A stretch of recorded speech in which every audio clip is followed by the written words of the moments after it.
The millionaire only stopped to buy juice, but the boy on the road changed his life forever. Before we begin, let's create a wave of positivity. Comment one word that describes how you're feeling today. The scorching Texas sun beat down mercilessly on Interstate 35 as Marcus Wellington pressed his manicured fingers against the leather steering wheel of his midnight black Bentley Continental. At 42, he commanded a business empire worth $300 million, but today felt emptier than his offshore accounts were full. The air conditioning hummed softly as classical music drifted from the premium sound system, yet nothing could cool the burning restlessness in his chest. His phone buzzed incessantly on the passenger seat. Another board meeting, another acquisition, another meaningless transaction that would add zeros to his already astronomical wealth. Marcus had everything money could buy: penthouse apartments in Manhattan, a private jet, vacation homes scattered across 3 continents. But success had come at a price that seemed steeper with each passing year. His marriage to Victoria had crumbled 2 years ago when she discovered his affair with his business partner's wife. The divorce settlement had cost him $50 million, but the real loss was something money couldn't quantify: the chance at having children. Victoria had wanted kids desperately, but Marcus had always found excuses. "Not yet," he'd say. "Let me close this deal first. The company needs my full attention. Maybe next year." Next year never came, and now, at 42, he found himself completely alone, surrounded by wealth but starving for something real, something that mattered beyond stock prices and profit margins. He was driving to his ranch in Austin when thirst struck. The digital clock on the dashboard read 2:47 p.m., and the temperature gauge showed a brutal 98 degrees outside. Marcus rarely stopped at roadside stands. His usual routine involved 5-star restaurants and bottled water that cost more per gallon than most people's hourly wage. But something about this particular afternoon felt different, though he couldn't quite put his finger on what. As he rounded a bend near the small town of Cedar Creek, a handmade wooden sign caught his attention: "Fresh orange juice, $2. The stand was nothing more than a weathered card table set up under the shade of an ancient oak tree. But what stopped him wasn't the modest setup. It was the 2 figures behind it. An elderly woman with silver hair pulled back in a neat bun sat on a folding chair, her weathered hands clutching a small electric fan. She wore a faded blue dress that had seen better days, but her posture was dignified, her eyes sharp and alert. Beside her stood a little boy who couldn't have been more than 6 years old, his dark hair tousled by the hot breeze, wearing oversized clothes that suggested hand-me-downs. Despite the heat, the child's face was bright with enthusiasm as he waved at passing cars. Marcus found himself pulling over, the Bentley's tires crunching on the gravel shoulder. He told himself it was just for the juice, just to quench his thirst, before continuing his journey. But as he approached the humble stand, something in the boy's eyes, a mixture of hope and maturity that seemed far too old for such a young face, made him slow his steps. "Hello there," Marcus said, his voice gentler than usual. "I'd like some orange juice, please." The boy's face lit up like sunrise. "Yes, sir. Grandma Rose makes the best juice in all of Texas," he announced proudly, his small hands already reaching for a plastic cup. "It's $2, but I'll give you extra because you have such a nice car." Marcus smiled despite himself, pulling out his wallet. As he handed over a $20 bill, the boy's eyes widened in disbelief. "Keep the change," Marcus said softly. That's when it happened. The moment that would change everything. The little boy looked up at him with those impossibly wise eyes and asked the question that would shatter Marcus's carefully constructed world. "Mister, do you want to be my gaddy?" Time seemed to freeze on that dusty roadside. Marcus felt as if someone had reached into his chest and squeezed his heart with an iron fist. The innocent question hung in the air like a challenge to everything he thought he knew about his life. He stared down at the little boy, whose hopeful expression showed no awareness of the emotional earthquake he'd just triggered. What did you say? Marcus managed to whisper, his voice barely audible above the distant hum of traffic. The boy, apparently unaware of the magnitude of his question, repeated it with the same earnest enthusiasm. Do you want to be my daddy? I've been asking lots of people, but nobody wants to yet. Grandma Rose says I shouldn't ask strangers, but you seem really nice, and you have a fancy car. So maybe you could take care of me and Grandma. Marcus looked toward the elderly woman, who had risen from her chair with obvious embarrassment coloring her cheeks.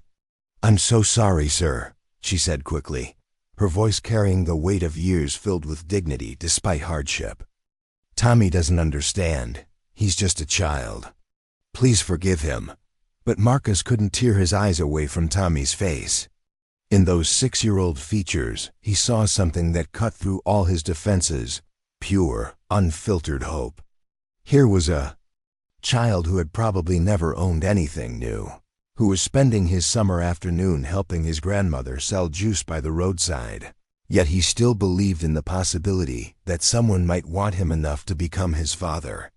Where is your daddy, Tommy? Marcus asked gently, crouching down so he was eye level with the boy. Tommy's expression grew thoughtful, as if he were trying to solve a complex puzzle. I don't know.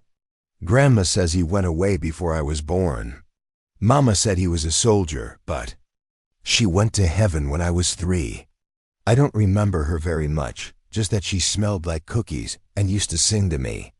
The words hit Marcus like physical blows. This child, this beautiful, innocent 6-year-old, had been orphaned and was being raised by his grandmother, who was clearly struggling to make ends meet. The injustice of it made his chest tight with an emotion he hadn't felt in years. Rose stepped closer, her hand protectively resting on Tommy's shoulder. His mother was my daughter, Sarah, she explained quietly. She was 18 when she had Tommy. The father was a boy from the military base who shipped out before she could tell him about the pregnancy. Sarah worked 2 jobs trying to support Tommy, but she got sick. Cancer. She fought for 3 years before. Rose's voice trailed off, but Marcus understood. He found himself looking at this makeshift family, a 60-year-old woman and a 6-year-old boy, and seeing something he'd never encountered in his world of corporate boardrooms and luxury acquisitions. They had nothing, yet they had everything. That mattered. How do you? Marcus cleared his throat, struggling to find the right words. How do you support yourselves? Rose's chin lifted with quiet pride. I get a small social security check, and Tommy and I sell juice here 3 days a week. I do some cleaning work in town when I can find it. We manage. Tommy's a good boy. He helps me count the money and serves customers. We take care of each other. Marcus felt something fundamental shifting inside his chest. Here he was, a man who owned more houses than he could live in, more cars than he could drive, more money than he could spend in 3 lifetimes. Yet this grandmother and her grandson, who probably lived on less money in a year than he spent on a single weekend getaway, possessed something infinitely more valuable than anything in his portfolio. Tommy tugged on Marcus's expensive sleeve. So, will you think about it, being my daddy? I promise I'm good. I can count to 100, and I know how to make peanut butter sandwiches, and I always put my toys away. Well, mostly always. The earnestness in Tommy's voice nearly broke Marcus's composure entirely. How long had it been since anyone had looked at him and seen not his bank account or his business connections, but simply someone they hoped might care about them? Tommy, Marcus said softly, that's a very big question. Can I ask you something? Yes, sir. What makes a good daddy? Tommy considered this seriously, his small brow furrowed in concentration. Well, I think a good daddy loves you even when you make mistakes. And he reads you stories and teaches you important stuff and makes you feel safe. And maybe sometimes he takes you for ice cream, but not too much because Grandma says too much sugar makes you crazy. Marcus found himself smiling through the unexpected tears that had begun to blur his vision. In 30 seconds, this 6-year-old had described everything Marcus had never learned about love from his own cold, distant father. "That's a very wise answer, Tommy," Marcus said. "Tell me, what would you do if someone really wanted to be your daddy?" Tommy's entire face transformed with joy. "Really? Someone might want to? I would give them the biggest hug ever, and I would be the best son in the whole world." As Marcus looked into those hopeful eyes, he realized that for the first time in his adult life, he was facing a decision that money couldn't influence, success couldn't guarantee, and power couldn't control. The question wasn't whether he could afford to care for this child and his grandmother. The question was whether he could afford not to. That evening, Marcus found himself sitting in his Austin ranch house, staring at the business magazines scattered across his mahogany desk, but his mind was miles away on a dusty roadside. The sprawling 5,000-square-foot home felt cavernous and cold despite the warm Texas evening. He'd built this house as a weekend retreat, complete with a swimming pool, tennis court, and stables, but had rarely used any of it. Tonight, for the first time, he noticed how empty it all felt. His housekeeper, Maria, had left dinner in the refrigerator as usual, but Marcus couldn't bring himself to eat. Instead, he found himself wandering through rooms filled with expensive furniture that no one had ever really lived in, past walls decorated with awards and photographs of business achievements that suddenly seemed meaningless. Marcus poured himself 2 fingers of 30-year-old scotch and settled into his leather armchair. But instead of reviewing the quarterly reports that demanded his attention, he pulled out his phone and found himself researching child adoption procedures in Texas. The websites painted a picture of lengthy background checks, home studies, interviews, and legal processes that could take months or even years. But this wasn't exactly adoption, was it? Tommy still had a guardian in his grandmother, Rose. This was something else entirely, something Marcus had never considered but couldn't stop thinking about. What if he simply helped them? What if he could give this little boy and his grandmother the security they deserved without disrupting their bond? His phone rang, interrupting his thoughts. Victoria's name appeared on the screen. Marcus hesitated before answering, knowing that conversations with his ex-wife rarely brought anything but reminders of his failures. "Marcus, I know it's late, but I needed to talk to someone, and, well, you're still the only person who really knows me." Victoria's voice sounded strained, vulnerable in a way that reminded him of the woman he'd once loved. "What's wrong, Vic?" "I had lunch with Caroline today. She just had her second baby, and God, Marcus, watching her with those children just made me realize how much time we wasted. How much time I wasted waiting for you to be ready for a family." Marcus closed his eyes, feeling the familiar guilt wash over him. "Victoria, we've been through this. I thought I wasn't ready, and by the time I realized, I'm 38, Marcus. I started dating someone new, someone who wants children, but the doctors aren't optimistic about my chances. All those years of stress, of waiting, of putting my life on hold. I may have missed my window entirely." The pain in her voice was raw, genuine, and it cut through Marcus like a blade. Here was another person whose life had been diminished by his inability to see what truly mattered until it was too late. "I'm sorry, Vic. I'm so sorry. I know you are. That's what makes this so hard. You're not a bad man, Marcus. You get so focused on your business that you forget there's a whole world of people who need love, not just success." After they hung up, Marcus sat in the darkness of his study, Victoria's words echoing in his mind.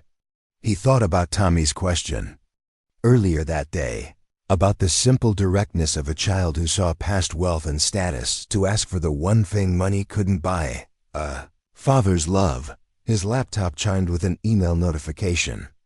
Another business proposal. Another opportunity to expand his empire. Marcus looked at the screen for a long moment, then closed it without reading.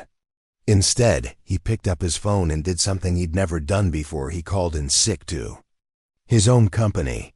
The next morning, Marcus found himself back on Interstate 35. But this time his destination was deliberate. He'd spent the night researching Rose Thompson and Tommy Patterson in public records. What he'd found had only deepened his resolve. Rose had worked as a nurse for 30 years before retiring to care for her sick daughter and grandson.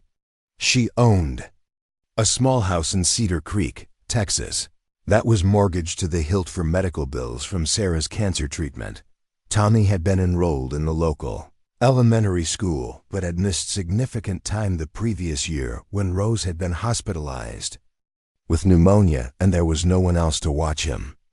The boy was bright. His teacher's comments praised his intelligence and kindness, but noted his tendency to be withdrawn and his obvious anxiety about his home situation. Marcus arrived at the juice stand at the same time as the day before. Rose was setting up the folding table, while Tommy arranged the plastic cups with the serious concentration of a 6-year-old trying to help. When they saw the Bentley pulling up, Tommy's face erupted in a smile that could have powered the entire state. "You came back," Tommy called out, running toward the car with his arms outstretched. "I told Grandma you would. I told her you were nice." Rose followed more slowly, her expression wary but hopeful. "Mister, I'm sorry. We never got your name yesterday." "Marcus," he said, extending his hand. "Marcus Wellington. And I came back because I've been thinking about Tommy's question." Tommy bounced on his toes. "Really? You thought about being my daddy?"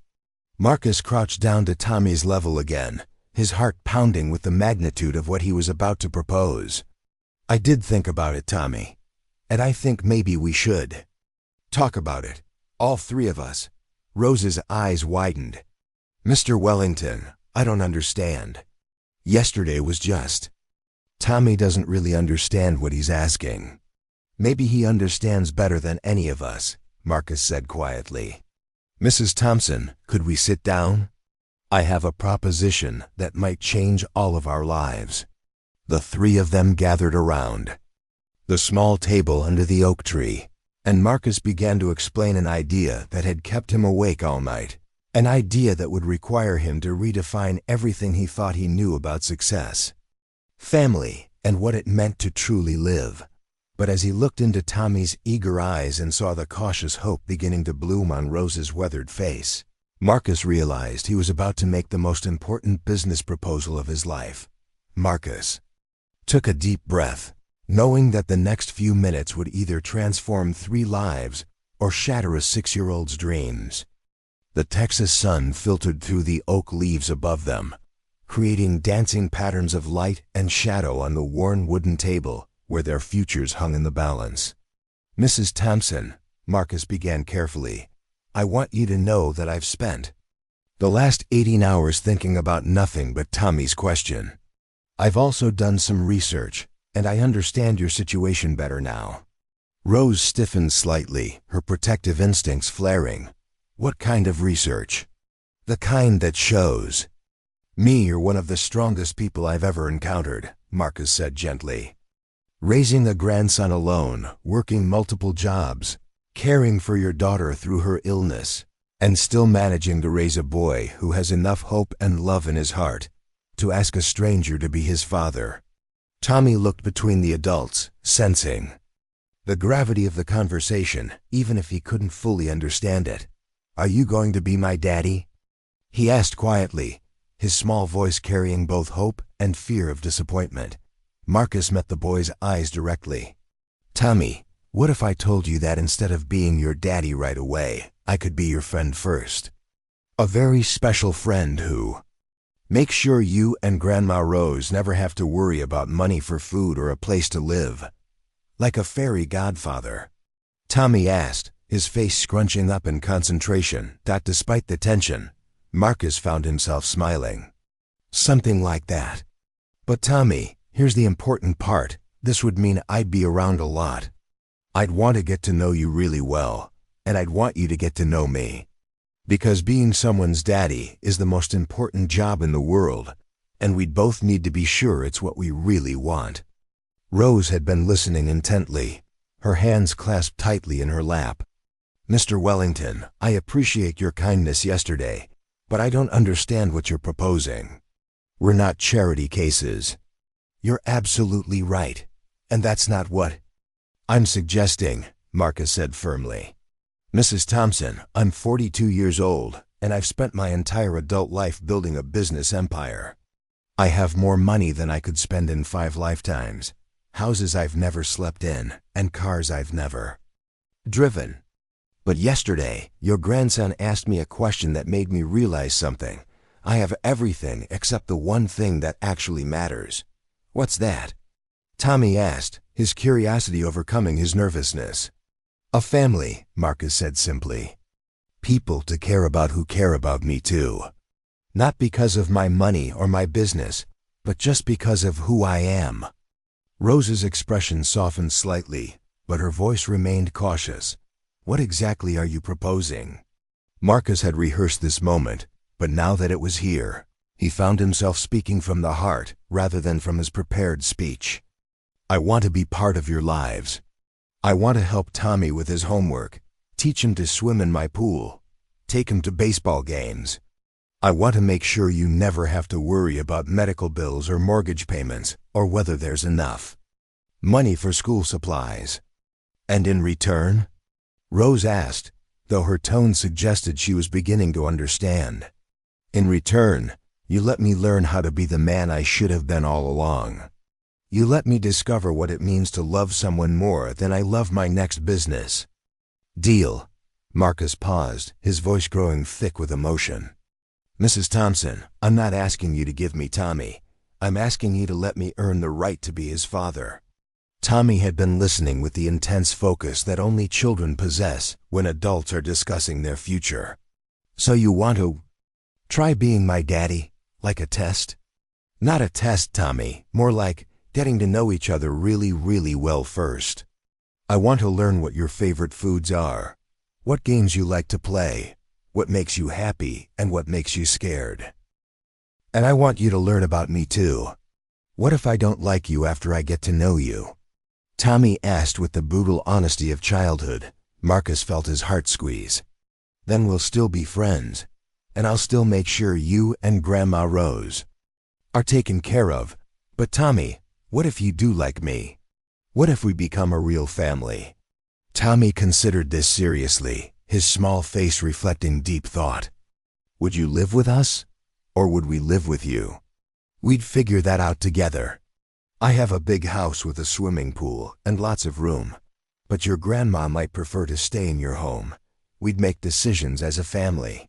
Rose had been silent for several minutes, her eyes moving between Marcus and Tommy. Finally, she spoke. Mr. Wellington, this is overwhelming. Yesterday you were a stranger buying juice, and now you're talking about changing our entire lives. I know how it sounds, Marcus admitted. But sometimes the most important decisions happen in the most unexpected moments. Yesterday, when Tommy asked if I wanted to be his daddy, something broke open inside me. I realized I've been living my life backwards, accumulating things instead of relationships, building wealth instead of love. But you don't know us, Rose protested. We could be anyone. This could be some kind of scam, Marcus nodded. You're right to be cautious. That's why I'm not asking for any immediate commitment. I'm asking for a chance. Let me spend time with you both. Let me prove that I'm serious about this. Tommy tugged on Rose's sleeve. Grandma, can we try?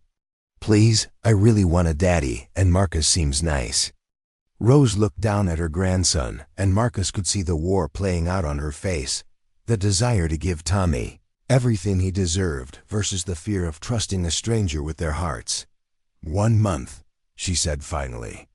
You can spend time with us for 1 month.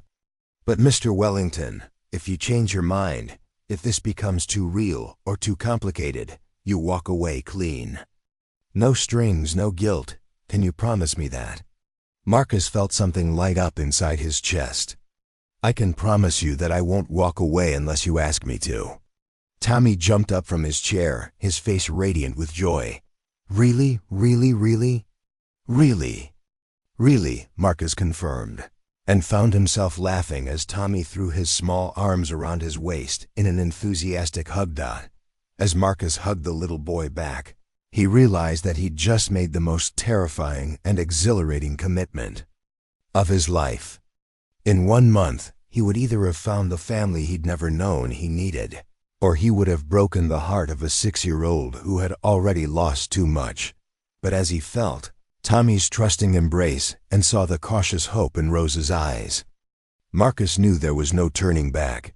The first week of Marcus's new life felt like learning to speak a foreign language. His penthouse apartment in downtown Austin had become a staging area for his transformation from corporate mogul to potential father figure, and every surface was covered with research materials about child psychology, parenting books, and information about 6-year-old development that made quarterly financial reports seem simple by comparison. Marcus had rearranged his entire schedule, delegating meetings to his senior partners and canceling a trip to London that would have been worth $20 million in new contracts. For the first time in his career, he'd told his assistant to hold all calls unless someone was dying, and he meant it literally. Tommy and Rose had agreed to spend their first official day together at Marcus's ranch, and he'd spent hours preparing. The pool had been professionally cleaned, the grounds landscaped, and he'd even hired a chef to prepare a child-friendly lunch. But as he waited for them to arrive, Marcus realized he was more nervous than he'd been before any business negotiation in his life. When Rose's ancient Honda Civic pulled up the circular driveway, Marcus felt his heart race. Through the windshield, he could see Tommy's face pressed against the glass, his eyes wide with amazement at the sprawling property. Rose parked carefully, her movements betraying her own nervousness about this unprecedented situation. "Holy cow!" Tommy exclaimed as he tumbled out of the car, his voice echoing across the manicured grounds. "Marcus, is this really your house? It's like a castle." Marcus found himself grinning at the boy's enthusiasm. "It's our house today, Tommy. What would you like to see first?" "Everything," Tommy declared, then looked back at Rose with sudden uncertainty. "Is it okay, Grandma? Can we really go inside?" Rose stepped closer to Marcus, her voice low but firm. "Mr. Wellington, this is beautiful, but I need you to understand something. We're not here to be impressed by your wealth. We're here to see who you are when you're not trying to impress anyone." "Fair enough," Marcus replied, appreciating her directness. "Tommy, how about we start with the pool? But first, let's make sure Grandma Rose is comfortable." They spent the afternoon discovering each other in ways Marcus had never experienced. Tommy was fearless in the water, cannonballing into the deep end with the confidence of a child who'd learned to swim in the local creek. Marcus found himself laughing harder than he had in years as Tommy performed increasingly elaborate tricks that mostly involved spectacular belly flops. Rose had initially sat in the shade with a book, but gradually found herself drawn into their games, her laughter mixing with theirs as Tommy insisted she judge his diving competitions. Marcus watched her transform from the careful, guarded woman he'd met at the juice stand into someone younger, lighter, as if Tommy's joy was contagious. "Marcus, watch this," Tommy called out, positioning himself at the pool's edge for what he see. Announced was his super-duper cannonball deluxe. The resulting splash soaked all three of them, and as they stood dripping and laughing, Marcus felt something fundamental shift in his chest. This was what happiness felt like. Not the fleeting satisfaction of closing a deal or the temporary high of acquiring a new company, but this warm, continuous feeling of being exactly where he belonged. During lunch, Tommy peppered Marcus with questions that revealed the curiosity of a bright 6-year-old and the wisdom of a child who'd seen more hardship than most adults. "Do you have any brothers or sisters?" Tommy asked around a mouthful of grilled cheese sandwich. "Nobody. I was an only child like you. Were you lonely?" The question hit Marcus unexpectedly hard. Yeah, Tommy, I was lonely a lot. Me too, Tommy said matter-of-factly. But I have Grandma Rose, so it's not too bad. Did you have someone like Grandma Rose? Marcus glanced at Rose, who was listening intently. No, I didn't. My parents were different. They were very busy with work, like I used to be. That's sad, Tommy pronounced with the brutal honesty of childhood. Everybody needs someone to love them just because. Just because what? Marcus asked, though he suspected he knew the answer. Just because they're them. Not because they're good at something, or because they have cool stuff, but just because they're special to you. Rose reached over and ruffled Tommy's hair. This one's too smart for his own good sometimes. I think he's exactly as smart as he needs to be, Marcus said softly, meeting Rose's eyes across the table. That evening, as they prepared to leave, Tommy made a request that stopped Marcus cold. Marcus, can you read me a bedtime story sometime? I know I don't live here, but maybe you could come to our house and read to me. Marcus looked at Rose, who nodded slowly. If you'd like to, you're welcome to join us for Tommy's bedtime routine. I'd like that very much, Marcus said, his voice rough with emotion. As he watched their car disappear down his driveway, Marcus realized that in a single afternoon, his enormous house had been transformed from a showcase of his success into something that felt almost like a home. For the first time in his adult life, he understood the difference. His phone buzzed with urgent messages from his office, board members demanding his attention, clients requiring immediate responses. Marcus looked at the screen for a long moment, then turned it off entirely. Tomorrow he would follow Tommy and Rose home, and for the first time in his life, Marcus Wellington III would discover what it meant to be needed, not for what he could provide, but for who he was becoming. The most successful businessman in Texas was about to learn that his greatest achievement might not be building an empire, but earning the right to tuck a 6-year-old boy into bed and call him son. 3 weeks into their unconventional arrangement, Marcus had established a routine that would have been unimaginable to him just a month earlier. Every morning at 7, he drove to Rose and Tommy's modest house in Cedar Creek instead of heading to his corporate headquarters. He'd traded his Armani suits for jeans and polo shirts, his business lunches for peanut butter sandwiches in Tommy's kitchen, and his evening networking events for bedtime stories and homework help. Tommy's house was a revelation in itself. The tiny 2-bedroom home was immaculate despite its age, filled with handmade crafts, family photographs, and the kind of warmth that no amount of money could purchase. Rose had transformed the living room into a combination homework station and art studio, where Tommy's drawings covered every available wall surface like a gallery of childhood wonder. Marcus had fallen into the rhythm of their lives with surprising ease.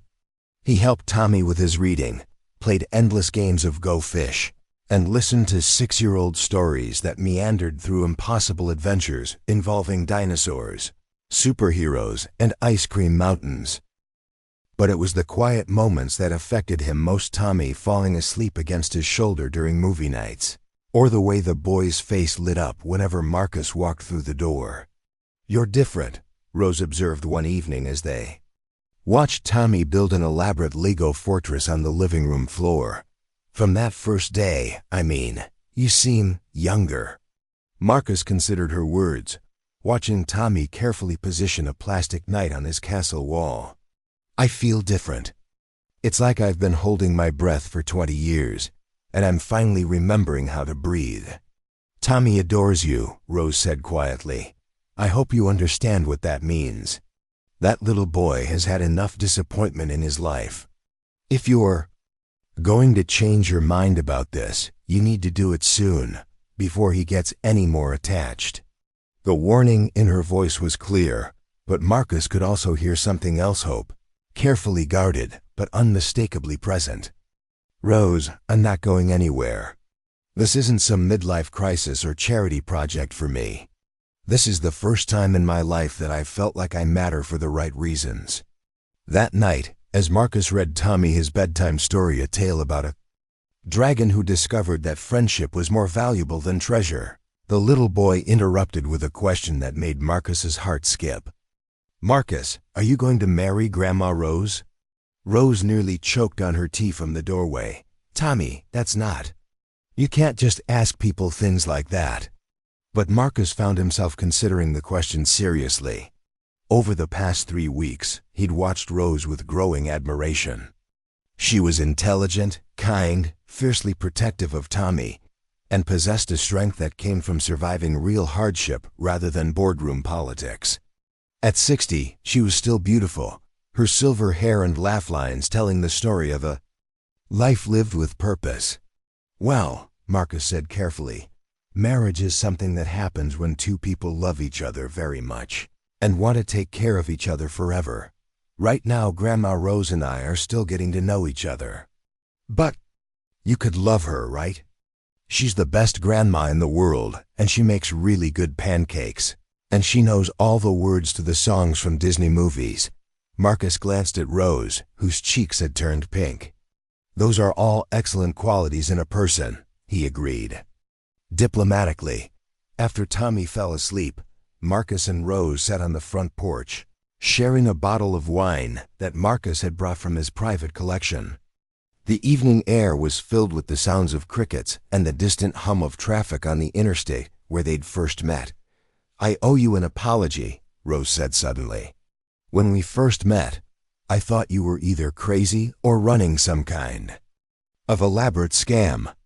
Rich men don't just fall in love with random families at roadside juice stands, don't they? Marcus asked with a smile. Maybe they just haven't met the right family yet. Rose was quiet for a long moment, her fingers tracing the rim of her wine glass. Marcus, I need to tell you something about Tommy's father, something I've never told Tommy. Marcus felt his stomach tighten. Okay. Sarah wasn't entirely truthful about the circumstances of Tommy's conception. She was 18, working at a diner near the military base, and she got involved with an older soldier. He was married, Marcus. When Sarah told him she was pregnant, he denied it was his and transferred out. She never even knew his real name. The revelation hit Marcus like a physical blow. She was alone? Completely alone? Not completely. She had me. But yes, she raised Tommy entirely on her own until she got sick.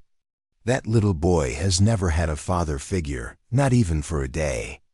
The closest thing he's had to a male role model is Mr. Peterson next door, who's 83 and mostly deaf. Marcus stared out at the quiet street, processing this information. Why are you telling me this now? Because I want you to understand what you're taking on. Tommy doesn't just want a daddy, he needs one. He needs someone who will show him how to be a good man, how to treat people with respect, how to be strong without being cruel. He needs someone who will never, ever abandon him the way his biological father did. The weight of her words settled over Marcus like a blanket. Rose, do you think I'm capable of being that person? She turned to look at him directly, her eyes reflecting the porch light. 3 weeks ago, I would have said no. You were just another rich man playing with people's lives. But watching you with Tommy, seeing how you've changed, I think you might be exactly what he needs. The question is, are you sure this is what you need? Before Marcus could answer, they heard Tommy's voice calling from inside the house. Grandma, Marcus, come quick. They rushed inside to find Tommy standing in the living room, pointing excitedly at the window. Look, there's a shooting star. Make a wish, make a wish. The three of them stood together at the window, watching the bright streak of light arc across the dark Texas sky. Marcus closed his eyes and made the same wish he'd been making every night for 3 weeks.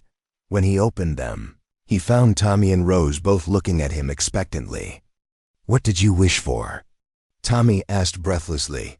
Marcus looked down at the little boy who had become the center of his universe, then at the woman who had taught him what strength really looked like, and realized his wish had already been granted. I wished for this, he said simply. For this moment, with both of you. Tommy grinned and threw his arms around Marcus's waist. "My wish was that you'd stay forever and be my real daddy."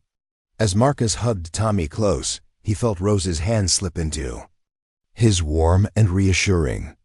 Outside, the shooting star faded into the darkness, but inside the small house in Cedar Creek, three people who had found each other in the most unlikely circumstances were about to discover that sometimes the most incredible journeys begin with a child's simple question and a man's willingness to let his heart lead the way.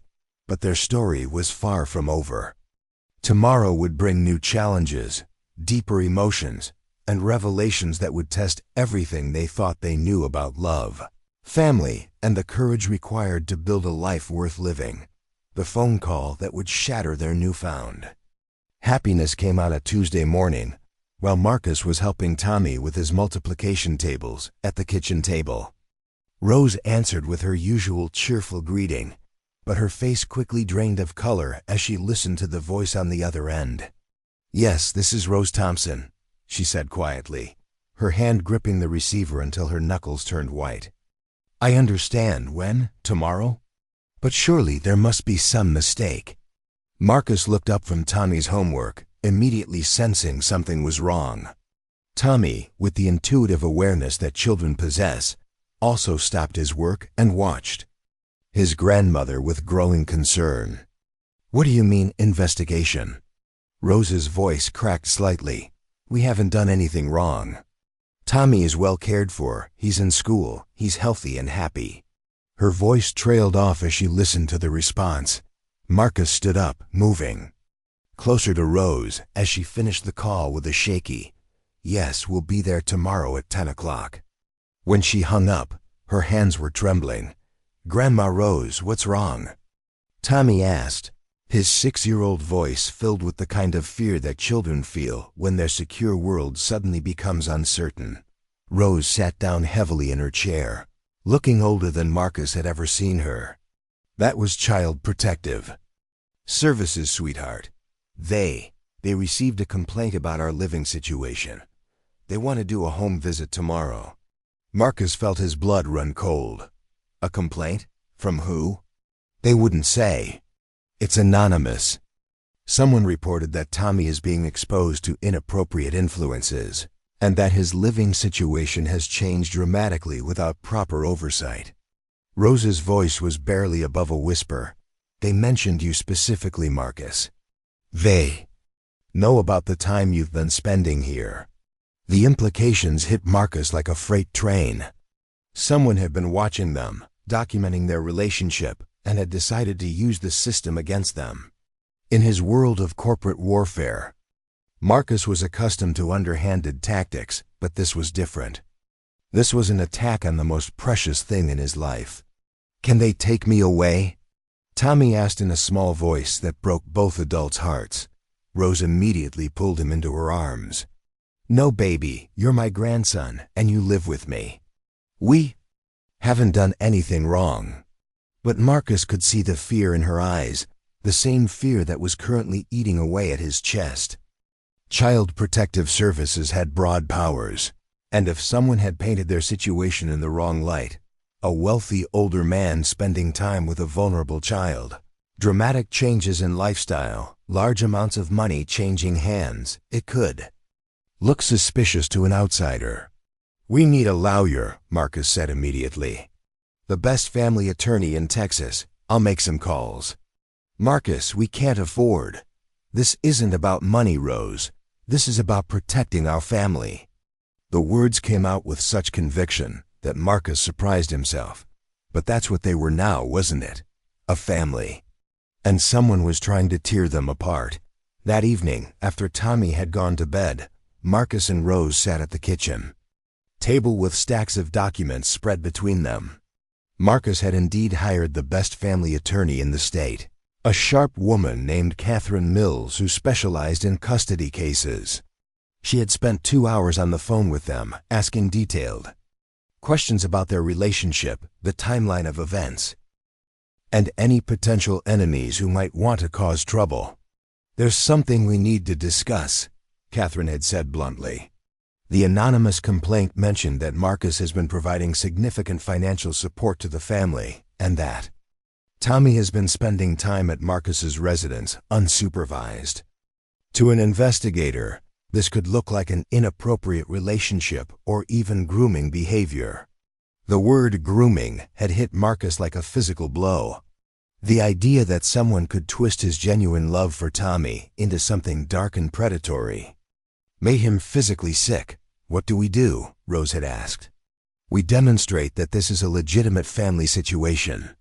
Marcus, are you prepared to formalize your role in Tommy's life?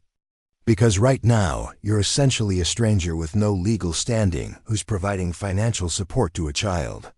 That's going to raise red flags." Now, sitting across from Rose in the quiet kitchen, Marcus found himself facing the biggest decision of his life. "Rose, Catherine thinks the best way to protect Tommy is for us to make our relationship official." Rose looked up from the documents she'd been reviewing. "What do you mean?" Marcus took a deep breath.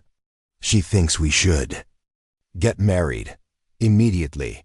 It would establish me as Tommy's legal step-grandfather and give me standing to help protect him." The silence that followed was deafening. Rose stared at him, her expression unreadable. "You want to marry me to protect Tommy?" she asked finally. "No," Marcus said firmly. "I want to marry you because I love you, both of you. I want to marry you because these past few weeks have been the happiest of my life. I want to marry you because when I think about my future, I can't imagine it without you and Tommy in it." Rose's eyes filled with tears. "Marcus, this is all happening so fast. A month ago, we were strangers. Sometimes life doesn't give you the luxury of time," Marcus replied. "Sometimes you have to trust your heart and fight for what matters most." From the hallway came the sound of small footsteps, and both adults turned to see Tommy standing in the doorway in his pajamas, his hair sticking up at odd angles. "I heard talking," he said sleepily. "Are the bad people going to take me away from you and Grandma Rose?" Marcus opened his arms, and Tommy climbed onto his lap without hesitation. "No one is taking you anywhere, buddy. I promise." "How can you promise?"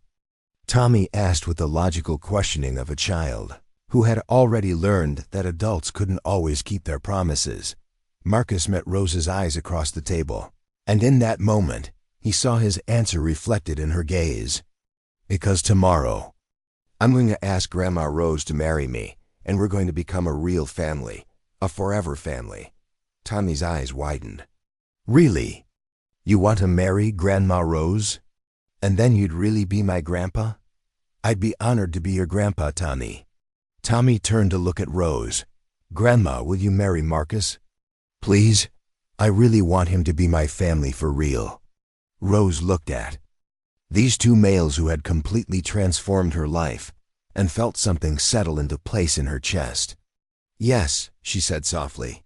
"Yes, I think I will." Tommy let out a whoop of joy that probably woke the neighbors, but neither Marcus nor Rose cared. They were too busy holding each other and planning how to protect the family they'd never expected to find. But as they celebrated this new chapter, none of them knew that the person who had made the anonymous complaint was closer than they could have imagined, and that the real fight for their family was just beginning. The Cedar Creek Courthouse was a modest brick building that had been serving the community for over 70 years. And on this particular Thursday morning, it was about to witness the most unconventional wedding in its history. Marcus had arranged everything with the efficiency that made him a successful businessman. But as he stood in the courthouse lobby, wearing his best suit and holding a bouquet of roses for his bride, he felt more nervous than he had on any wedding day before.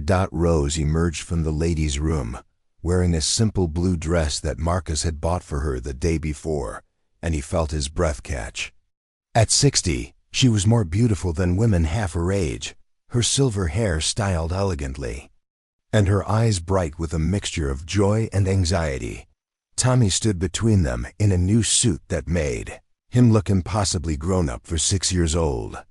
He had insisted on being the ring bearer, and he clutched the simple gold bands that Marcus had purchased from the finest jeweler in Austin with the seriousness of a child entrusted with the most important job in the world. "Are you nervous, Grandma?" "Rose?" Tommy whispered as they waited for the justice of the peace to call them in. "A little, sweetheart." "Are you?" Tommy considered this carefully. "I'm excited, nervous. Like when you're about to go on the biggest roller coaster at the fair." Marcus couldn't help but smile at the analogy. The past 3 days had indeed felt like a roller coaster, with Catherine Mills working around the clock to expedite their marriage license and prepare their defense against the CPS investigation. The home visit had been postponed due to their wedding, giving them a brief reprieve to establish their legal family status. "Mr. Wellington, Mrs. Thompson, we're ready for you." The ceremony itself was brief, but emotionally overwhelming. As Marcus slipped the ring under Rose's finger and promised to love and cherish her for the rest of his life, he realized these weren't just words spoken for legal protection. They were the deepest truth he'd ever voiced. When Rose spoke her vows, her voice was strong and clear, and Marcus felt something inside him that he'd never experienced before. The absolute certainty that he was exactly where he belonged.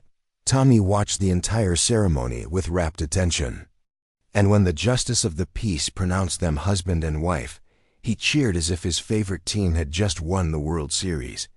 "Can I call you Grandpa Marcus now?" he asked as they walked out of the courthouse as a newly legal family.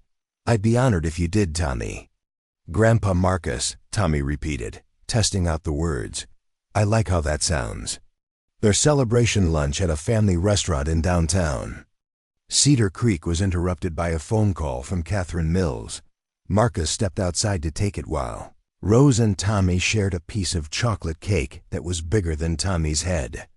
"The CPS investigation has been moved up," Catherine said, without preamble. "They're coming tomorrow morning instead of next week. Someone is pushing this hard, Marcus. I think we need to be prepared for this to get ugly." "What do you mean, ugly?" "I mean, I think someone with resources and connections is behind this complaint. The speed at which this is moving, the level of scrutiny they're applying. This isn't standard protocol for a routine investigation." Marcus felt his stomach clench. "Do you have any idea who it might be?" "I'm working on that." "But Marcus, there's something else. I did some digging into your background, and I found something that concerns me. Your ex-wife Victoria has been asking questions about your recent activities. She contacted your office 3 times in the past 2 weeks asking about your whereabouts." The pieces fell into place with sickening clarity. Victoria knew about his change in priorities, his sudden absence from the business world, his transformation from corporate shark to family man. And Victoria, bitter about their divorce and her own inability to have children, would see his happiness with Tommy as a cruel irony. "It's her," Marcus said quietly. "Victoria filed the complaint. We can't prove that yet, but if it is her, we need to be prepared.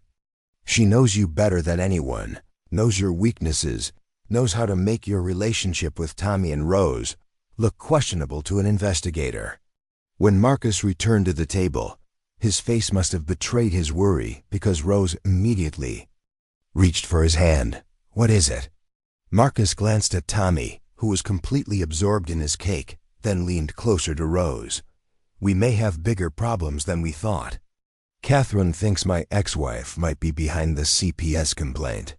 Rose's eyes widened. "Your ex-wife? Why would she want to hurt us?" "Because she's angry and she's hurt. And seeing me happy with a family, especially with a child, is probably killing her." Marcus's voice was heavy with guilt. "This is my fault, Rose. I brought this into your lives." "No," Rose said firmly. "You brought love into our lives. You brought hope and security and happiness. Whatever else comes, we'll face it together." Tommy looked up from his cake, chocolate smeared across his chin. "Why do you look sad?" "This is supposed to be a happy day because you got married." Rose smiled and wiped his face with a napkin. "You're absolutely right, sweetheart. This is a happy day."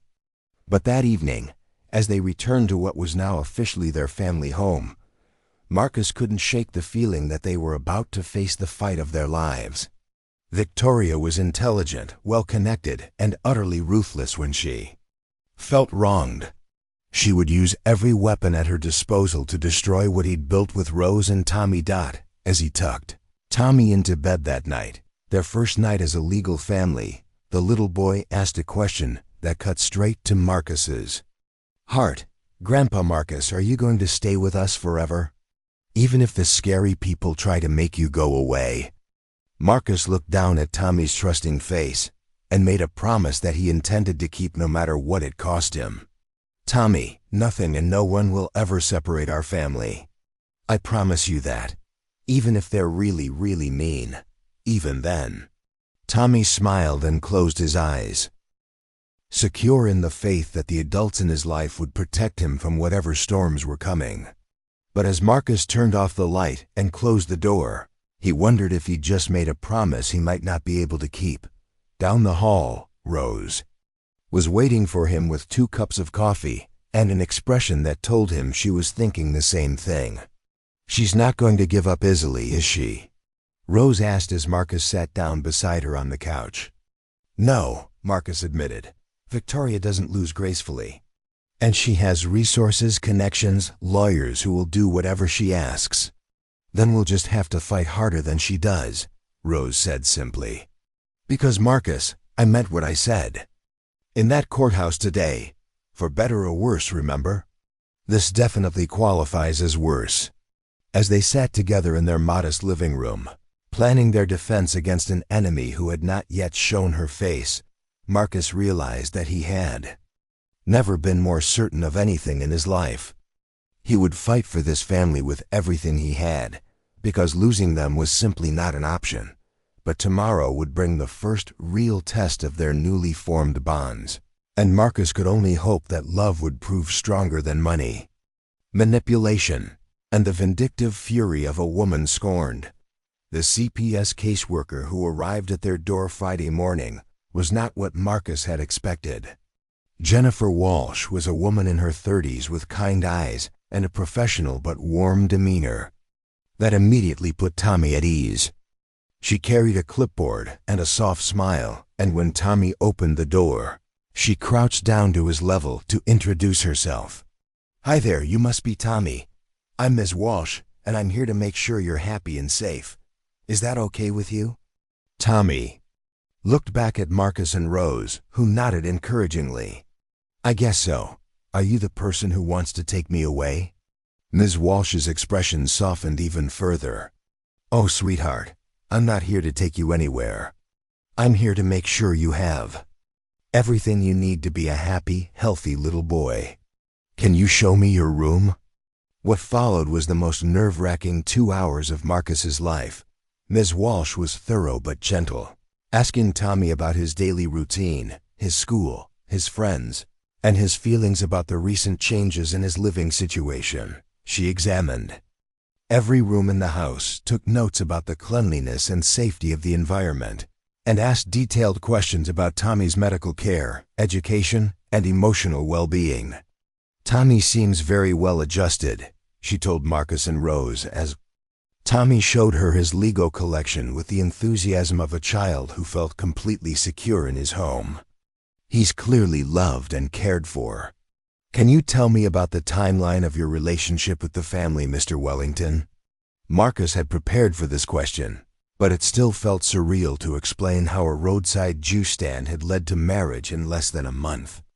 He was honest about everything: his wealth, his previous lack of interest in family life, the speed of their relationship, and his genuine transformation through loving Tommy and Rose.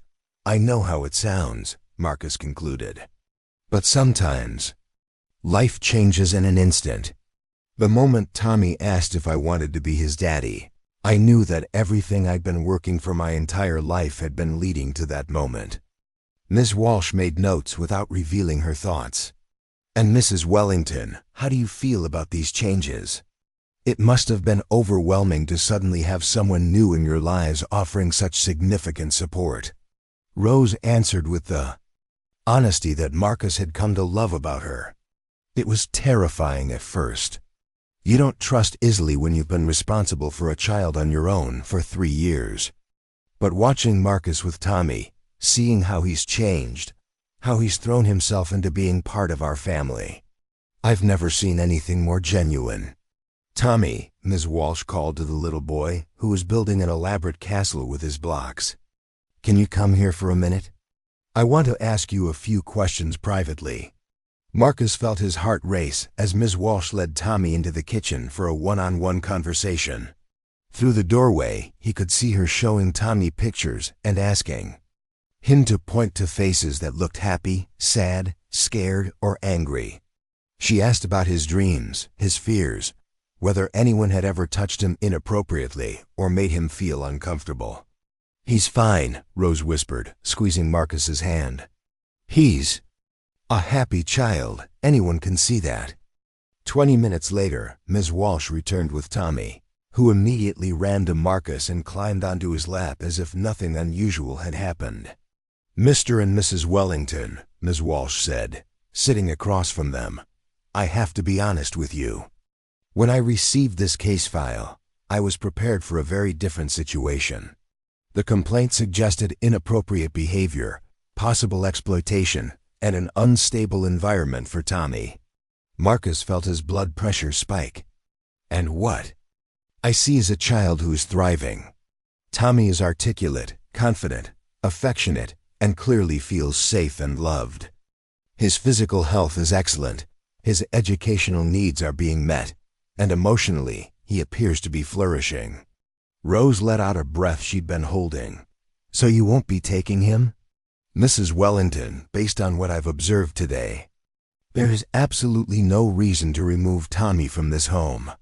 In fact, I rarely see such a clear example of a child who is genuinely happy and well cared for.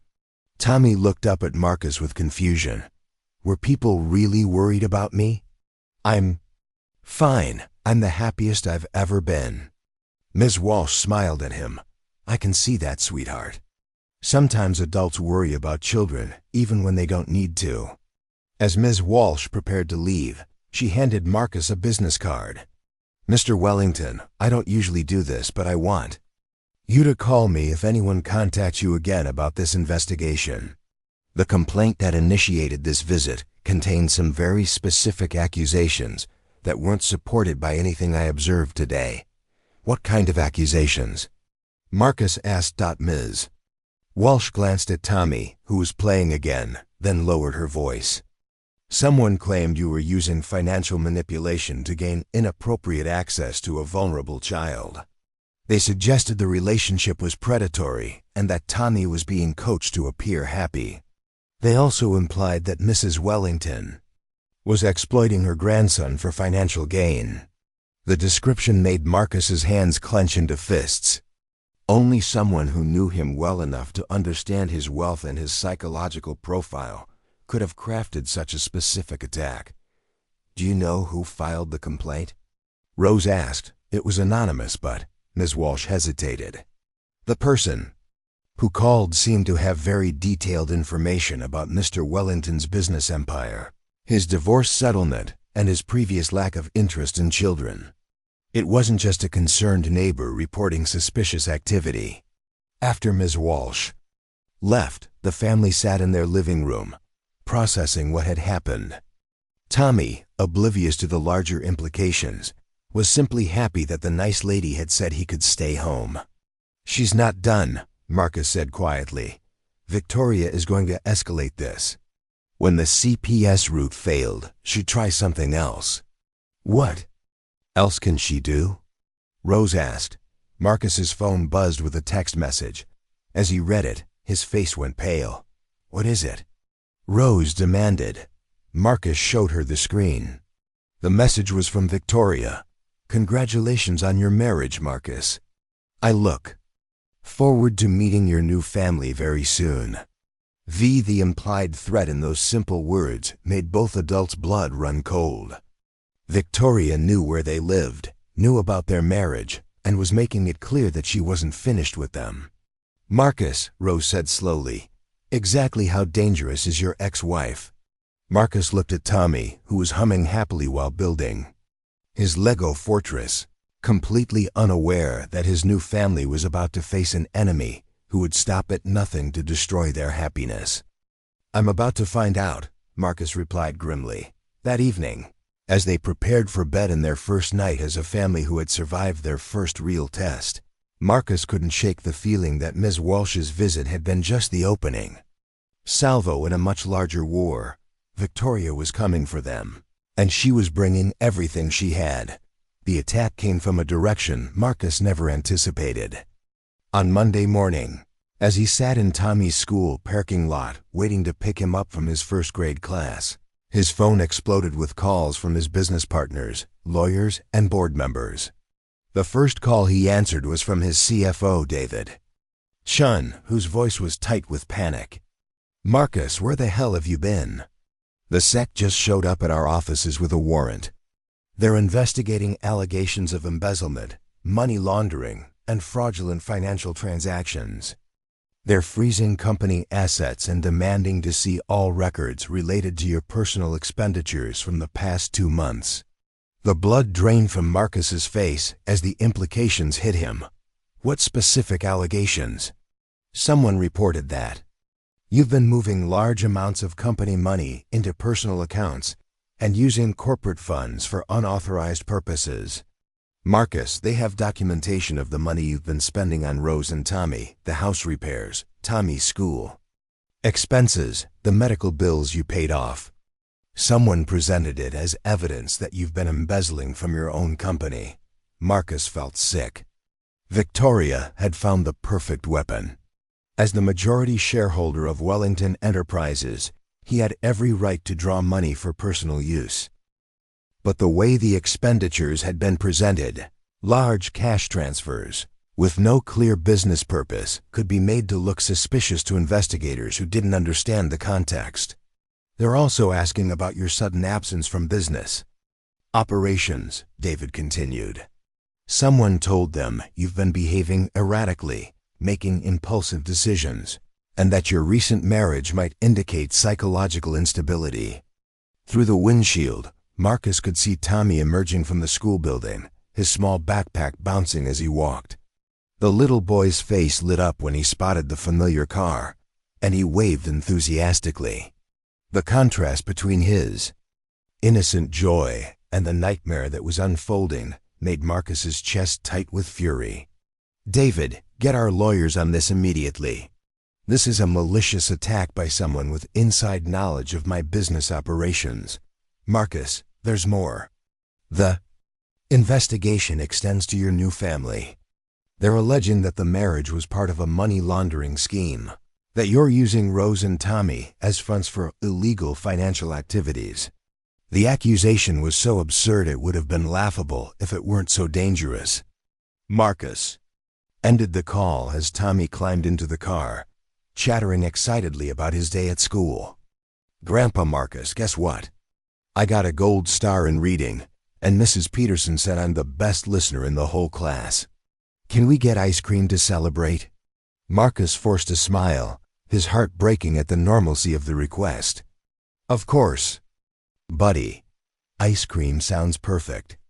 But as they drove toward the ice cream shop, Marcus's phone continued to buzz with increasingly alarming updates.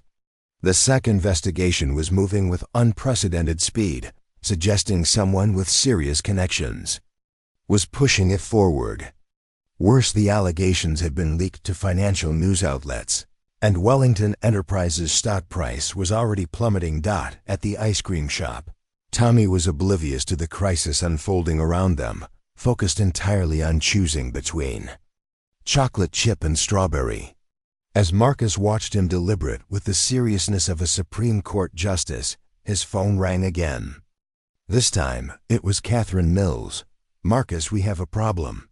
The SEC investigation has triggered another CPS review. They're arguing that if you're under federal investigation for financial crimes, Tommy might be in an unstable environment." "That's ridiculous. The investigation is baseless." "I know that, and you know that. But CPS has to respond to credible concerns about a child's welfare. They're not going to wait for the sect to complete their investigation before acting. Marcus felt the walls closing in around him. Victoria had crafted the perfect storm attack his business reputation, question his mental stability, and use both to threaten his family. It was brilliant, ruthless, and designed to force him into an impossible choice: fight the investigation and risk losing Tommy during the lengthy legal process, or surrender everything to protect his family. "There's more," Catherine continued. "Someone has been investigating Rose's background and Tommy's parentage. They found inconsistencies in the official records about Tommy's father." "What kind of inconsistencies?" "The military records that Sarah provided when Tommy was born don't match any soldiers stationed at the base during the time she claimed to have been involved with him. Either she lied about his identity, or what?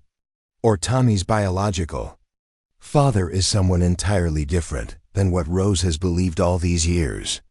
The revelation hit Marcus like a physical blow. If there were questions about Tommy's parentage, it could complicate any legal proceedings about custody or guardianship. Worse, it might mean that someone else could have legal claims to the boy. Tommy appeared at Marcus's side, tugging on his sleeve. "Grandpa Marcus, you look sad. Is everything okay?" Marcus crouched down to Tommy's level, looking into those trusting 6-year-old eyes that had changed his entire world. "Everything's going to be fine, buddy. Sometimes grown-ups have complicated problems to solve, but you don't need to worry about them." "Are you sure?" "Because you have the same look Grandma Rose gets when she's really worried about something." The perceptiveness of the comment made Marcus realize how transparent his emotions had become. In the corporate world, he'd been known for his poker face, his ability to hide his thoughts and feelings behind a mask of professional composure. But loving this little boy had stripped away all his defenses, making him vulnerable in ways he'd never experienced. "Tommy, do you remember when we talked about how families stick together no matter what?" "Uh-huh. Well, some people are trying to cause trouble for our family. But I want you to know that no matter what happens, Grandma Rose and I will always love you, and will always fight to stay together." Tommy considered this seriously. "Are the bad people trying to take me away again?" "They're trying, but we're not going to let them succeed." That evening, as the three of them sat around the dinner table that had become the center of their family life, Marcus had to make one of the hardest decisions of his life. The SAIC investigation would likely take months to resolve, during which time his assets would be frozen and his reputation destroyed. The CPS review could result in Tommy being removed from their home while the adults fought legal battles, but there was another option, one that Victoria had undoubtedly anticipated. He would choose Rose. Marcus said quietly, after Tommy had gone to bed. "I think I need to step away from our family temporarily." Rose looked up from the dishes she was washing, her face reflecting shock and pain. "What do you mean?" "Victoria is using my presence in your lives as a weapon against you and Tommy. If I remove myself from the situation, the investigations lose their foundation. You and Tommy would be safe. Marcus Wellington, if you think I'm going to let you sacrifice yourself to protect us, you're out of your mind." "But if staying means risking Tommy, then we fight," Rose said firmly. "We fight together, as a family, because that's what families do. You don't get to make unilateral decisions about our future just because you're scared." As Marcus looked at his wife of 4 days, he realized that he'd underestimated her strength once again. Rose wasn't going to let him play the martyr, and she wasn't going to let Victoria destroy what they'd built together. But the next morning would bring a revelation that would change everything they thought they knew about Tommy's past and force them to confront a truth that had been hidden for 6 years. The real battle for their family was about to begin. The knock on their door at 8:30 the next morning was soft but insistent. Rose answered to find a woman in her mid-30s standing on their porch, her hands trembling slightly as she clutched a manila folder to her chest. She had dark hair pulled back in a ponytail and eyes that seemed oddly familiar, though Rose was certain they'd never met. "Mrs. Wellington, my name is Jessica Chun, I think. I think we need to talk about Tommy." Rose felt her stomach drop. "I'm sorry, who are you?" "I'm Tommy's biological mother's best friend, Sarah's best friend. And I have information about his father that I should have shared years ago." Rose's hand tightened on the doorframe. "Sarah's been dead for 3 years. If you had information, why wait until now?" Jessica's eyes filled with tears. "Because I was scared, and I was protecting someone I love. But I've been following the news about the Sake investigation, and I can't let an innocent child suffer because of my cowardice." Marcus appeared behind Rose, having heard the conversation from the kitchen where he'd been helping Tommy with his cereal. "What's this about?" Jessica looked between them, taking a deep breath before continuing. "Tommy's biological father isn't a random soldier who disappeared. He's someone you both know. He's David Chen, Marcus's CFO. He's my husband." The world seemed to tilt on its axis. Rose felt Marcus's hand grip her shoulder as they both processed this impossible revelation. "That's not possible," Rose whispered. "Sarah said the father was a soldier. She said he was stationed at the base and shipped out before Tommy was born." "Sarah lied to protect David," Jessica said quietly. "He wasn't a soldier. He was a young businessman who had just started working for Wellington Enterprises. He was 22, fresh out of college, and he made a mistake that he's regretted every day of his life." Marcus's voice was barely audible. "David Chun has been my CFO for 8 years. He's been in my house, at my dinner table. He knew about Tommy all along. He found out about Tommy when your relationship with Rose and the boy started making headlines in the business community. Marcus, David has been dying inside, watching you become the father to his biological son, that he never had the courage to be." Rose sank into a chair, the implications crashing over her like a tsunami. "You're saying that Tommy's father has been working with Marcus this entire time? That he's been nearby all these years and never said anything?" Jessica nodded, tears streaming down her face. "David and I have been married for 5 years. We have 2 daughters. When Sarah got pregnant, David panicked. He was young, scared, and convinced that admitting to the affair would destroy his career and his future. Sarah agreed to keep his identity secret because she loved him and didn't want to ruin his life. But she struggled alone," Rose said, her voice rising with anger. "She worked 2 jobs, she got sick, she died. And he could have helped her?" "He tried to help anonymously. Some of those mysterious cash payments that appeared in Sarah's mailbox during her illness. That was David. He's been sending money for Tommy's care through intermediaries for years, but he never had the courage to reveal himself." Marcus was staring at Jessica with an expression of disbelief and growing fury. "Are you telling me that my CFO, my trusted partner, has been lying to me for years? And now, when I'm under federal investigation, when my family is being attacked, you decide to reveal this?" "Marcus, David isn't behind the investigation. He's been trying to protect you and Tommy. When Victoria approached him asking questions about your recent financial activities, he refused to give her any information. She's been digging into your business records through other sources." "Victoria approached David?" Marcus felt pieces of a puzzle clicking into place. "When?" 3 weeks ago. She offered him money to provide evidence of financial irregularities in your personal spending. When he refused, she threatened to expose his relationship with Sarah and his failure to support his biological son. The manipulation was breathtaking in its complexity. Victoria had discovered David's secret and was using it as leverage, while simultaneously building a case against Marcus using the very relationship she was threatening to expose. "Where is he?" Marcus asked. "Where is David now?" "He's in the car," Jessica said quietly. "He was terrified to face you, But when he learned about the CPS investigation and the threat to Tommy, he couldn't stay silent anymore. Through the window, they could see a figure sitting in the passenger seat of a sedan parked across the street. As they watched, the car door opened and David Sheen emerged, his usually confident demeanor replaced by the hesitant movements of a man approaching his judgment day. Tommy appeared in the doorway, drawn by the intense adult conversation. "Grandma." "Rose, who is that lady? And why does everyone look so serious?" Rose looked down at her grandson, the little boy, who had no idea that his biological father was about to walk through their door for the first time in his life.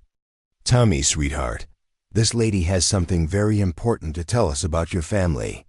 As David approached their front door, his footsteps slow and heavy with the weight of 6 years of secrets, Marcus realized that everything they thought they knew about Tommy's past was about to change.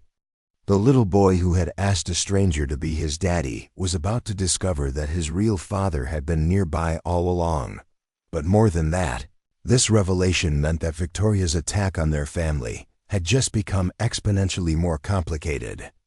If David was Tommy's biological father, it could change everything about the custody situation, the investigation, and the legal standing of Marcus and Rose as Tommy's guardians.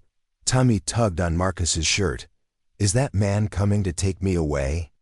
Marcus knelt down and pulled Tommy into his arms, holding him tight against the uncertainty that was about to engulf them all. "No matter what happens, Tommy, you are our family. That will never change." But as David Chun reached their front porch, his face etched with years of guilt and regret, Marcus wondered if that promise would be enough to weather the storm that was about to break over their heads. The real battle for Tommy's future was about to begin, and this time they would be fighting not just Victoria's vindictive manipulation, but the complex emotions and legal implications of a biological father who had remained silent for 6 years and was now ready to claim his son. The confrontation that would determine Tommy's future took place in the modest living room where Marcus had first learned what family truly meant. David Chun sat across from them, his successful businessman facade cracked wide open to reveal a man carrying 6 years of guilt and regret. Tommy had been sent to his room to play, but the adults could hear his toy cars making quiet room sounds. As he processed the tension he couldn't quite understand. "I need to say this first," David began, his voice hoarse with emotion. "Marcus, I have betrayed your trust in ways that go beyond business. You welcomed me into your inner circle, you trusted me with your empire, and I kept the biggest secret of my life from you for years." Marcus studied the face of the man he'd considered one of his closest friends, searching for traces of the deception he'd somehow missed. "How long have you known about my relationship with Tommy?" "From the beginning. When you started missing meetings and disappearing from the office, I had you followed. I'm sorry, but your behavior was so erratic that the board was concerned you might be having a breakdown." David's hands shook as he continued. "When I learned you were spending time with Rose Thompson and her grandson, I thought I was going to have a heart attack." Rose had been silent, but now she spoke with the controlled fury of a protective grandmother. "You've known for weeks that Tommy was your son, and you said nothing? You watched Marcus and Tommy bond, you saw how happy they were together, and you stayed quiet?" "Because I was a coward," David said simply. "I've been a coward for 6 years.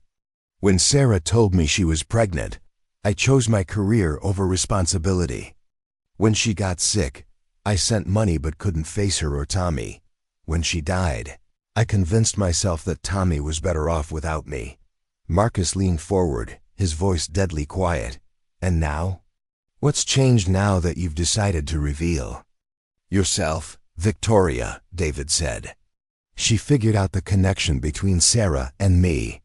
She's been blackmailing me, threatening to expose everything unless I helped her destroy you. When I refused, she escalated her attacks on your family." The room fell silent except for the sound of Tommy's voice drifting from his bedroom as he acted out an elaborate story with his toys. The innocence of those sounds highlighted the adult complexity that was threatening to tear his world apart. "What does Victoria want?" Rose asked. David pulled out his phone and showed them a text message. "If Marcus doesn't dissolve his marriage and relinquish all claims to Tommy within 48 hours, I will ensure that David's paternity becomes public knowledge, destroying both his marriage and Marcus's adoption plans. The choice is yours." Marcus felt a rage unlike anything he'd ever experienced. "She's using Tommy as a pawn in some twisted revenge fantasy." "It's more than that," David said quietly. "Victoria can't have children.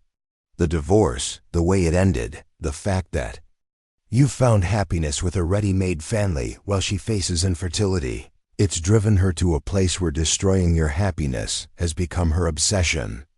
Rose stood up and began pacing, her mind clearly working through the implications. "So what are our options?" David comes forward as Tommy's biological father, which gives him legal rights but destroys his current family. "Marcus and I fight this in court while Tommy gets caught in the middle. Or we give Victoria what she wants and let her tear apart everything we've built." "There's another option," David said, his voice barely above a whisper. "I relinquish all parental rights to Marcus. Formally, legally, permanently. I sign documents stating that I want Marcus to adopt Tommy and that I have no desire for custody or visitation." The suggestion hung in the air like a lifeline, but Marcus could see the pain it caused David to voice it. "Why would you do that?" Marcus asked. "Because Tommy has a father already," David said, tears finally spilling down his cheeks. "I've watched him with you, Marcus. I've seen how he lights up when you walk into a room, how he runs to you when he's scared, how he looks at you with complete trust and love. I gave him DNA, but you gave him everything that matters." From the bedroom came the sound of Tommy's footsteps, and then his voice calling out, "Grandpa Marcus? Can you come help me build a castle? This one's really hard." The simple request from the little boy who had no idea his entire world was being negotiated in the next room made all three adults pause. Marcus looked at David, then at Rose, and made the decision that would define the rest of their lives. "David, I appreciate what you're offering, but I can't let you sacrifice your relationship with your son to save mine." "Marcus, no, listen to me. Tommy deserves to know who his biological father is. He deserves to have both of us in his life. If we can make that work. And David, you deserve the chance to be the man you should have been 6 years ago." Rose sat back down, her expression thoughtful. "What if we fight Victoria together? All of us. What if we refuse to let her manipulate our family with threats and secrets?" David shook his head. "She has lawyers, connections, unlimited resources. She can drag this through the courts for years." "So do I," Marcus said firmly. "And unlike Victoria, I'm fighting for something that matters more than revenge. I'm fighting for my family." That evening, after David had left with promises to speak to his own wife about the situation, Marcus and Rose sat with Tommy and explained that they had discovered who his biological father was. They were gentle, age-appropriate, and honest about the complexity of adult relationships. Tommy listened with the serious attention he gave to all important information, then asked the question that cut to the heart of everything. "Does this mean David is my daddy now instead of you, Grandpa Marcus?" Marcus pulled Tommy onto his lap, looking into those 6-year-old eyes that had taught him what love really meant. "Tommy, families are built on love, not just DNA. David is your biological father, which means you came from him. But I chose to be your daddy, and you chose to let me. Nothing can change that. So I can have 2 daddies? If that's what you want, and if everyone agrees, then yes." Tommy considered this seriously. "Can I meet him, David, I mean? I want to see if he's nice like you." 3 weeks later, the case against Marcus was quietly dropped when evidence emerged that Victoria had orchestrated the entire investigation using forged documents and false accusations.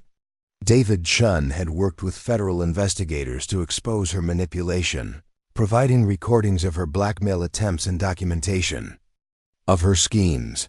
Victoria Wellington was arrested on charges of securities fraud, harassment, and filing false reports. Her final text message to Marcus was simple: "You win this round." The custody hearing that followed was unlike anything the Cedar Creek courthouse had ever seen. Marcus and Rose sat on one side with their lawyers. David and Jessica Chin sat on the other side with theirs, and Tommy sat in the judge's chambers, explaining to a family court magistrate that he wanted his grandpa Marcus to be his legal daddy. But he also wanted to get to know his other daddy, David. The judge's final ruling was a masterpiece of family law creativity. Marcus and Rose would retain full custody and legal guardianship of Tommy, with David granted supervised visitation. Rights that would expand over time as Tommy grew more comfortable with the relationship. David would contribute to Tommy's financial support, but Marcus would remain Tommy's legal father in all respects. As they walked out of the courthouse 6 months after their first meeting at a roadside juice stand, Tommy held hands with both Marcus and Rose while David and Jessica walked alongside them. The little boy who had asked a stranger to be his daddy had ended up with the family. He'd never dared to dream of a grandfather who chose to be his father, a grandmother who became his step-grandmother, and a biological father who was learning to earn the right to be part of his life. "Grandpa Marcus," Tommy said as they reached the parking lot, "I'm glad I asked you that question about being my daddy." Marcus looked down at the boy who had changed his entire world with one innocent question, then at the woman who had taught him what love really meant, and finally at the man who was courageously trying to build a relationship with the son he'd never known. "So am I, Tommy," Marcus said softly. "So am I."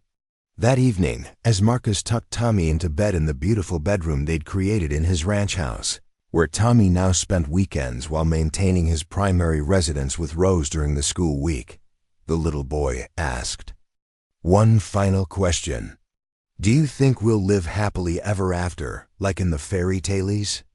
Marcus looked around the room filled with toys, books, and artwork that Tommy had created, a room that had transformed his empty mansion into a real home, and realized that their happy ending had already begun. "I think we're going to live happily ever after every single day, Tommy, because the best fairy tales are the ones that come true." As Tommy drifted off to sleep, Marcus sat in the comfortable chair beside his bed and reflected on the incredible journey that had brought them to this moment. A successful businessman who had everything but happiness had learned that the most important question in life could come from a 6-year-old boy at a roadside juice stand. "Do you want to be my daddy?" The answer had been yes, not just for Tommy, but for all of them. They had become the family they never knew they needed, proving that love isn't about blood or money or perfect circumstances. Sometimes it's simply about a child brave enough to ask for what he needs and adults wise enough to recognize the greatest opportunity of their lives when it appears in the most unexpected place.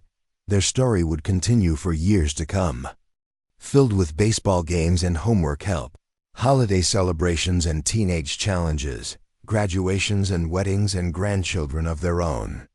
But it all started with a simple question from a little boy who believed that family was something you could choose, and that love was always worth asking for. In the end, Marcus Wellington III had discovered that the greatest fortune he would ever accumulate wasn't measured in dollars or assets, but in bedtime stories, scraped knees that needed kissing, and the sound of a child calling him Daddy, with absolute trust and unconditional love.